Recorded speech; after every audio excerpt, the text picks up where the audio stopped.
Как вы относитесь к предстоящим выборам? Будете ли вы голосовать? И как вы относитесь к тем, кто агитирует, то есть непосредственно приходит домой?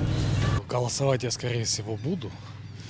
Вот, к агитаторам, ну, это политическая деятельность, они там позицию кандидата там пытаются донести до людей. Так что, в принципе, наверное, нейтрально. Это в первую очередь в интересах кандидата делается. Настроение скорее тревожное у меня. Потому что не очевиден политический курс страны, исходя из того, что говорят кандидаты.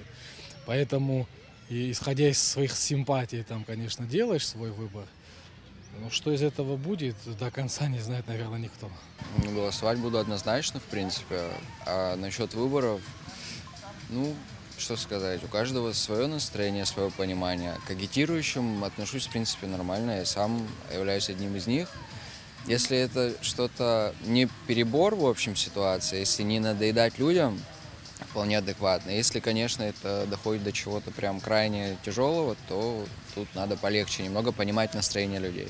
А бывало, конечно, что люди, ну, немножко по реакции понятно, когда человек немного к себе не располагает, по нашему мнению, то все, как бы мы не заставляли, не склоняли, просто благодарили за внимание, уделенное нам, и дальше шли по своим делам. Мне кажется, что люди, наоборот, сейчас, наверное, более адекватный будут выбор совершать, потому что они многое прошли, многое ощутили, и, как сказать, они, наверное, сейчас больше будут сердцем принимать решения, нежели головой. Я считаю, что каждый человек прекрасно знает каждого кандидата, и так везде плакаты, и так везде, можно сказать, и телевидение, ну, много чего, соцсетей, всего, а вот ходить и агитировать, мне кажется, вот это вот навязано, и люди от этого начинают нервничать.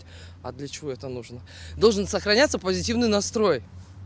Вот. Если будет кандидат пройдет в президенты не тот, за кого вы голосовали, как вы его вообще воспримете? Да абсолютно спокойно. Ему отвечать не передо мной, а перед Богом.